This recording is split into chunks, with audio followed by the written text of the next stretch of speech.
Hey everyone, I wanted to jump on and talk a little bit about what spiritual counseling is and how we can really use some of the ancient wisdom of a bunch of the modalities that we teach and learn and study here in Lola, like Ayurveda and Buddhism and other Eastern philosophies and wisdom traditions and Jewish spirituality and mystical teachings and experiences. In this moment in time, why is spiritual counseling so important? Why do we need a new way of living and operating and supporting one another beyond just psychotherapy or one-on-one therapeutics? What does a spiritual counselor do? What is the benefit? So I want to read to you from this book we're using in our Ayurveda psychology class, Ayurveda and the Mind, the Healing of Consciousness. And I think of our world right now as spiritually anorexic in many ways. We're so busy and fast paced and trying to figure out how to manage families and finances and loved ones who are dying and a pandemic and racial justice uprising and all of the things. So in this world of external being the dominant narrative of priority and value, our lack of spiritual development, commitment, clarity, devotion is causing restlessness of the soul. People are starving for connection to source of some kind. And this line reminds me of why I love Ayurvedic wisdom as a path of whole wellness, of whole healing, as a path of spiritual counseling. True happiness and well-being are only achieved in our inner consciousness and immortal soul, not in the ever uncertain external world. And it's a very simple sentence, but profound given the world that we're living in. And what does inner consciousness, internal consciousness look like and feel like? And how does that balance with the external world? So, as I said, around spiritually anorexic, depriving ourselves of this connection to devotion, to source, there's so many different ways that we can play with and work with these materials and with this consciousness realm. We can do it with intuition, inner voice sessions, and inner guidance listening, developing dialogue with the voice inside.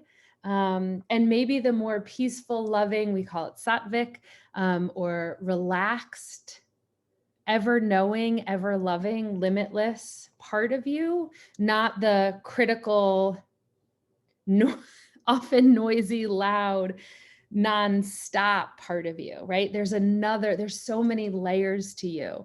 There's so many parts to your wholeness. And in our spiritual counseling sessions, we spend time listening to them and hearing what they have to say and working with them. The deep love, the deep inner knowing of who you are that will never be taken away. Spiritual counseling is unlike anything I've ever experienced or offered in that it really is weaving all the modalities of mind-body medicine, Ayurvedic wellness, and mysticism and mystical experiences. So there's no dogma, there's nothing you have to believe, no religion you need to be. In fact, I think most of the people who get the most benefit from spiritual counseling and spiritual accountability are ones who have left religious, organized religion, or those who are in the state of transition, restlessness of the soul, career, relationship, that things are occurring and there doesn't seem to be a ground, right? It's like groundlessness. And finding your spiritual wings and your own connection to divinity, whatever that means to you, that's what we do together, is we discover that. We unpack the inner parts of you that long to be connected with the divine. And when I'm talking about the divine, I am literally talking about creativity and expansion of your own belief systems and your own soul guidance. That I believe the divine works through us, through creativity, through commitment to service and loving our communities and loving one another. That it's not about like a person in the sky that's disconnected from us, but rather it's how we're able to be in our body, in our life.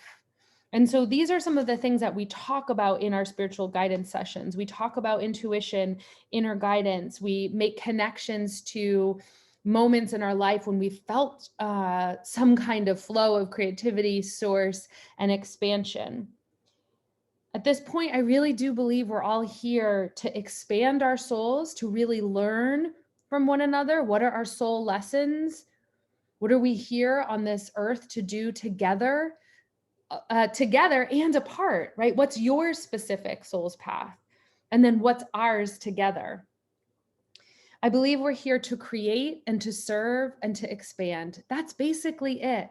And so how we do that looks different. And it looks different based on real life, tangible relationships, finances, how we spend our days. Like there's actually earthly things that we can attune ourselves towards, turn towards, that can help us deepen and expand in those areas of evolution and creativity. And for each one of us, it looks different. And one of the things that I love, love, love to do the most is to work with you around what that looks like for you and what your version of showing up and serving and creating looks like, because it's so different for each of us. And so in spiritual counseling, that's what we do together. We unpack, we go deep into all the stories of your life, all the moments of your life, so that we can start to pull some threads together for deeper understanding and meaning and purpose, and lots of questioning, lots of noticing, almost all curiosity and inquiry, right? Nothing's set in stone, nothing is for sure. It's all part of the mystery that we're all part of. So that's what these spiritual counseling sessions are like, each one a little bit different. I'm offering them in ways that can align with your life's schedule. And I really deeply, underneath everything, just want to say that I believe in your natural ability to heal and to thrive and to flourish. I believe that each of us has that inside of us. And when we do this type of work together, it can help us see some of the areas that we might not be able to see for ourselves. It can help us tap into that radiance and brilliance that we all do have when someone else is supporting us in that process. I think we can do it alone, and I think it often takes longer and sometimes isn't as fun and isn't as intense is not the right word, like meaningful or purposeful, because we're still in our own head or sometimes in our own way, and we really can't see the bigger picture. So I personally have not been able to do this level of healing and supporting and transformational work that I've gone through without my mentors and guides. And so I'd love to work with you. This truly is the most beautiful and perfect time to be looking at our inner life, to be experiencing our inner consciousness, and to be working with our own spiritual roadmap to strengthen the inner body, to strengthen the inner realm for resilience, for the difficulties in life that we know we're going to have, because that's part of what this experience is. And so I invite you to come with me on this spiritual counseling journey and schedule a session. Let's work together and see what we can find and explore together on the inside of you. I've been talking a lot lately about the internal resume and how there's lots of wonderful things on that external resume, but on the internal resume are things that other people don't necessarily see and don't necessarily know around your own forgiveness, your own trauma healing, your own reflections and contemplations over your barriers and hardest things in your life. And your internal resume is just as important and just as valid, and if not more so, for what you're here to do in that creativity and expansion and evolution. So I want to learn more about your internal resume, and I want to witness and hear what have those magical moments been like for you, and what noticings have you had around your own patterns and habits of mind, body, soul. So I really hope we get an opportunity to do this together. Take care.